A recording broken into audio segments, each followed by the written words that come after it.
əslində kökünə baxsaq, misal üçün albomlarımıza, ailə albomlarımıza, şəkillərdə nələr görürük, nənələrimiz, qonşu, həmişə soruşuram, amma bu kimdir, deyir, nə bilim, qonşu filan kəs və yaxud da ki, filan kəsin əmisi qızı. Baxırsan ki, necə böyük tayfa şəkilləri də az qala. Amma indi nə şəkillər var? Selfie, bir dənə və yaxud kimsə yanında bir uşaq, ən çoxu da odur. Yəni kökümüzə baxanda doğrudan da bu həmişə olubdu. Yəni qadın minilliklər boyu birlikdə sağ qalıbdı, bir-birinə dəstək olurlar. Sadəcə bu son 100 ili mi deyim, nə bilim, nə qədər vaxtın bir nəticəsi idi ki, bir də çətin anlar idi. Doğrudan da son 100 ildə necə müharibə olurdu. Elə bizim nənələrimiz iki böyük dünya. Daha çox soyuqluq yaranıb. Sanki elə bir ki, sadəcə fokuslanırlar ki, sağ qala və nəsil davam etsin, başqa heç nə.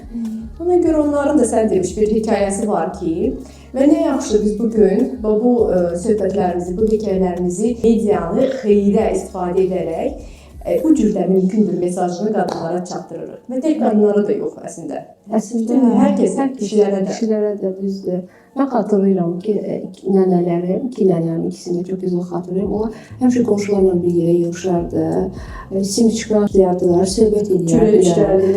Nənəm biri dərzi idi, həm çörək pişirərdi, həm dərzi idi, çox gözəl paltarlar tikirdi.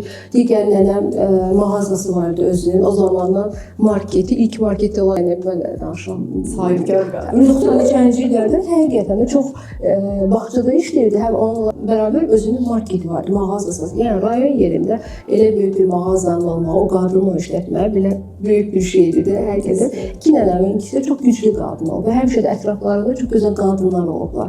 Mən onu görmüşəm, amma son zamanlar siz çox doğru bilirdiniz, uzaqlaşırlar, bir göstərmək istəmirlər, qorxurlar. Gözdən qorxurlar, nəsə olar ona görə, amma məncə bu doğru deyil. Qadınlar daha çox bir-biri ilə, daha çox diyaloq qursalar, bir-birləri ilə daha çox ünsiyyət qursalar, bu çox gözəl bir şey olar həqiqətən. Deyərsiniz, o özünüzü təqdim edin. Özüm sözü hamımızın içində o, içindən də var. Gülər, bu studiyamızın divarında çəkilmiş bu şəkillər var və bunlar da nəyisə simvolizə edir. Bəlkə bunları paylaşaq. Amma bu, bilirsiniz ki, Nal xanım, bunu da çəkən bizə dəstək olan özə bir xanımdır, Elmira xanımdır, bizə çox gözəl dəstək oldu da. Bunların hər biri öz hekayəsi var. Birinci gördüyümüz qadının hekayəsi öz gücü, öz yaradıcılığı, ehtirası, rahatlıqla əldə olunmayan gücü var, uğuru var. Cəsarəti, yes. İçimizdə bu üç qadının hər biri var. İçimizdə yəni əslində içində bəzən biz özümüzü müəyyən bir cür assosiasiya edirik, bir cür təsvir edirik. Məsələn, mən çox səbirliyəm, və mən çox kaprizliyəm, mən çox güclüyəm, mən çox nəsə də, yəni hər kəs əslində özünü tanımlayanda bir sözü, bir xüsusiyyəti seçməyə çalışır, amma əslində içimizdə hamısından var. Negativ hesab olunan, amma əslində negativ deyə bir şey də yoxdur da. Yəni o da cəmiyyət tərəfindən qoyulmuş bir tərəfdir ki, bu negativdir, sən yaxşısan, pissən və s. Və hər birinin öz xüsusiyyəti var, hər birinin öz özəlliyi var və hər bir özəllik də hər birimizin içində var. Necə ki, məsələn, əgər bu şəkillərdən birində cəsarət, ehtiras daha çox görünürsə, digərində sakit, dözümlülük daha çox görünürsə, digərində müdriklik daha çox görünürsə, əslində o xüsusiyyətlərin hamısı hər bir qadının içərisində var və biz heç birimiz təklikdə bir cür deyilik, ola bilmərik, bu mümkün deyil. Negativ də, yəni yin-yang olaraq bütün hamısı var içimizdə. Və bu da məncə, yəni onu əks etdirir ki, hər biri görünüşə baxanda biz insanlarda beləyik də bir-birimizə baxanda görünüşündən, duruşundan, hansı hərəkətindən necəsə tanımlayırıq ki, bu çox egoludur, bu çox nə bilim utancaqdır, bu çox introvertdir, özünə qapanandır falan filan. Amma əslində bəlkə də yox, 100% o introvert, özünə qapanan, utancaq hər bir qadın içərisində çox cəsarətli bir xüsusiyyəti də gizlindədir. onu aça da bilmirdi. Açmalıdır, özünü ifadə etməlidir, potensialını ortaya qoymalıdır və bu qadınlarda sanki hərəsi öz potensialını müəyyən mənada ortalığa qoyubdur və ona görə müəyyən bir duyğu hiss elətdirir baxanda ki, birində cəsarət hissi çoxdur, birində daha çox estetika, görüntüsü daha çox, digərində daha çox qorunsal müdriklik enerjisi daha çoxdur. Sərt. Amma onların da içində bunlardan var. Amma sənin üçün hansı daha yaxındır? Mən birinciyə daha yaxın hiss eləmişdim görünüş olaraq. Elə saçım da hazırda gəldi. Əslində belə baxanda ki, mən bura ilk dəfə girəndə sən mənə demişdin ki, Günel xanım, o sənsən. Artıq sanki bölüşdürmüşdün. Səbinə ilk dəfə. Ancaq doğrudan da Səbinə dediyi kimi, ona sanki qadının o inkişaf mərhələləri var da və siklları var da. Biz həmişə fərqli ola bilirik. Mən hərdən ağzımda söyüş istifadə edəndə mənə nə deyirlər? Günel xanım, səndən də belə söz çıxarmır. Çıxar. Çıxar. Yəni mən hərdən də o cəsarətli oluram və bəzi uğurlarımın da arxasında mənim çox nə cür deyim, çox çətinliklə olan uğurlarım da olubdu ki, asanlıqla başa gəlməyibdi. Və yaxud da ki, həssas dönəmlərim. Həqiqətən mən də ağlayıram. Yəni o demək deyil ki, Günel xanım ağlamaz falan. Yox, mən də çox həssas oluram bəzən. Mənim də qucaqlamaya ehtiyacım olur. Və ona görə hər biri doğrudan da içimizdə var. Bir gün hansılasa çatacaq, keçəcək deyə bir şey də yoxdur. Çünki hamısı həmişə öz yerində var. Üç fərqli sima, üç qadın, hər biri biz daşıyırıq zaten həqiqətən. Bəzən qadınsı oluruq, bəzən daha öfkəli, aqressiv oluruq, bəzən çox sərt oluruq, güclü oluruq. Bəzən də kədərli, ağlamaq istəyirik, heç kəsi görməksə, bu hamısı normal bir şeydir. Təbiətdə də bu belədir. Bu pişiyə, pasajın pişiyi var. Onun sahəsinə girəndə necə özünü göstərir ki, mən buradayım. İndi deyək ki, bu pişik, misal üçün çox cəsarətlidir və yaxud da ki, heyvanın balasına kimsə cırmaq atır.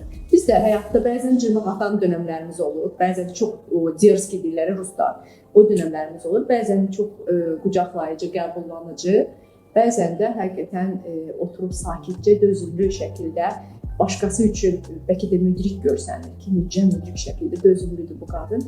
Halbuki o onların hamısına yer verir deyə ona da ehtiyac yaranır ki, artıq qəbullanıram. Yəni qəbullan, normaldır.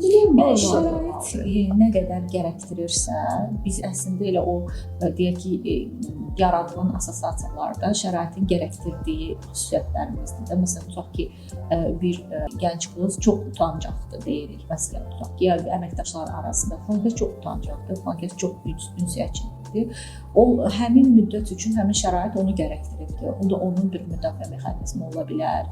Özünü o şəkildə, yəni qalmaq funksiyasını o cür göstərə bilər. Amma yəni hər şəraitə görə də ümumiyyətlə dövrümüzün ən lazımlı xüsusiyyəti bacarığı adaptasiyadır. İstənilən bir şəraitə adaptasiya ola bilmək məsələsidir. Bəzən məncə çox gənc nəsil aşırı özgüvən və cəsarətini daha digər nəsillərin qəbul etməməyinin elə səbəbi məncə budur ki, çünki o deyiliyi zəmanə dəyişibdir. İndi zəmanə bunu gərəkdirir və onlarda da bu daha çox üzə çıxır. Bu heç də onların korlandığı anlamına da gəlmir və yaxud da ki, o xüsusiyyətlərin bizdə olmadığı anlamına gəlmir və yaxud daha orta yaşlı insanlarda olmadığı anlamına gəlmir. Hər birimizdə var. Şərait nə gərəkdirirsə biz onu ortalığa qoyuruq. Sadəcə məsələn mən istəyərdim ki, qadınlar bizə deyilməyənlər də, yəni bu şəkillərə baxdıqda öz içlərindəki həmin kraliçanı, digərlərini də görə bilsinlər ki, yəni var, orada var və lazımlı anda hər biri üzə çıxa bilər. Zaten hər bir qadın kraliçadır. Biz kraliçə olaraq doğuruq və elə olaraq da bu dünyadan tərk edirik. Bizim görmədiyimiz özümüzün başımızda tacımız var. Necə birinci şəkildə tac olduğu kimi hər bir qadının başında tacı var. Günel xanım, bir sual verim. Növbəti suala keçək. Mənim üçün maraqlıdır sizdən və Səbinədən eşitmək. Qadının gücü haqqında danışmaq. Hər məsələyə qadın güclü olmalıdır. Qadın hər şeyin sinə gəlməlidir. Qadın döyülsə də, incinsə də özünü ifadə etmədən güclü olmalıdır. Bu istəyərdim sizdən dinləmək, eşitmək və mən kimi necə xanımları eşidəcək, amma üçün maraqlı olacaq. Qadın gücü deyəndə nə anlama gəlir? Sevə-sevə. Deməli, birinci o sözü, o qadının gücü iki tərəfli anlayışdır. O bir tərəfindən demək istəyərdim ki, qadın güclü olmalıdır sözü çox vaxt hardan gəlir? Mən misal üçün uşaqlıqdan da deməyim də özümü dərk edən vaxtdan eşitmişəm ki, qadın doğuş ağrısına dözür, amma o ağrını kişi yaşasa ölər, sağ qalmaz. Yəni sanki elə uşaqlıqdan yüklənilirdi ki, qadın dözümlüdür, çox belə güclüdür və qadın bütün ağrının üstəsindən gələr. Halbuki qadının güclü olması əslində ağrıya dözümlülük gücü deyil orada. Orada qadının mənim gördüyüm qadının gücü odur ki, özünün yerində nə bir qadın kimi özünün bütün o tərəflərini görə bilən, özünün bütün tərəflərini qəbul edəndə elə güc ortaya çıxır. Yəni ki, misal üçün kənardan o güc anlayışı və ya da o etiketlənməsi nədir? Bu qadın nə bilim uğurludur və ya da ki, həm uşaqlarının üstəsindən gəlir, həm işinin üstəsindən gəlir. Ancaq bu tərəfdən baxanda qadın bunların üstəsindən nə cür gəlir? Həqiqətən özünün fərqli ifadə şəkillərini görür və həmin o ifadə şəkilləri, yəni bəzən hirsli də ola bilər, bəzən mülayim də ola bilər, bəzən uğurlu ola bilər, bəzən uğursuz ola bilər və əslində kökündə duran budur ki, kənar onu güclü görür. Və həmin güc sözü gələndə də Gülnara da sual verəndə bunun cavabını bir sözlə də deyərdim ki, qadının öz təbiəti ilə ünsiyyətdə olması. Çünki xatırlayırsınız, Qırmızı Çadırda bunu çox deyirdik ki, bir çox qədim Amerika nativlərinin, Şimali Amerika hindularının bir sözü var. Mən bunu o qədər çox sevirəm. Qadın təbiətinə bağlı bir sözdür. Deyir ki, qadın menstruasiya olanda, qadın ilk qanı ilə tanış olanda gücünü görür, gücü ilə tanış olur. Sonra bütün o 40-45 il o fertile, doğurganlıq illərində özünü kəşf edir, özünün gücü ilə yaşamağı öyrənir və menopauzaya gəlib çatanda, yəni həmin o gücünün özü olur. Bu da yenə də onu göstərir ki, hər bir tərəfdə əslində hər bir dönəmdə bir fərqli, birində uşaqlıqdır, birində gənclikdir, birində cəsarətdir, birində həssaslıqdır, birində müdriklikdir. Amma hamısı yenə də birləşir bir söz altında. Qadının öz təbiətinin də olması ilə qadının gücüdür. Həqiqətən. Səncə düşünürsən? Qadının gücü, əlbəttə məsələn indi biz deyirik ki, menstrual sikl qadının gücünü kəşf etməyə kömək edən bir alətdir, prosesdir, belə deyə bilərik. Amma buna fokuslanmasaq, sırf menstrual sikl mövzusuna fokuslanmasaq, amma məsələn mən bu mövzu haqqında biraz düşündüm ki, yəni ümumiyyətlə güclü qadın kimdir, gücsüz qadın kimdir? Adətən güclü qadın deyəndə cəmiyyətdə məsələn müəyyən işlər görmüş qadınlar da, deyək ki, hansı bir statusa sahib qadınlar, hansı iş qurmuş qadınlar, sosial bir dəyişiklik yaratmış qadınlar və yaxud bu bizim tariximizdə də, dünya tarixində də bunlar əlbəttə ki, seçilən qadınlar olurdu. Amma bu sözün özündə çox belə fərqli bir neqativ var. Çünki indi məsələn mən bu psixoanaliz məsələlərinə çox maraqlandığım üçün güc sözünün özündə gücə düşmək, yüklə onun assosiasiya olması, sonra ağırlıq qaldırmaq, sanki ağırlıq qaldırmaq mənasında. O idmanda qaldırır orada. Və yaxud belə deyək ki, məsələn bir statistika aparsaq, qadınlara bu sualı versək ki, güclü qadın olmaq istəyirsənmi? Güclü qadın olmuş qadınların heç biri hə cavabı verməyəcək. Onlar deyəcək ki, mən xoşbəxt olmaq istəyirəm, güclü yox.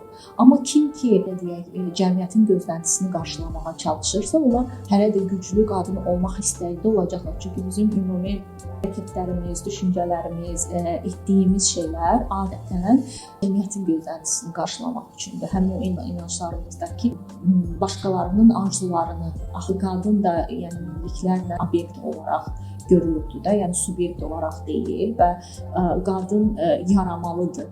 kiməsə, nəyəsə, hansısa gözəllik standartına uyğun, hansısa nəyəsə görə.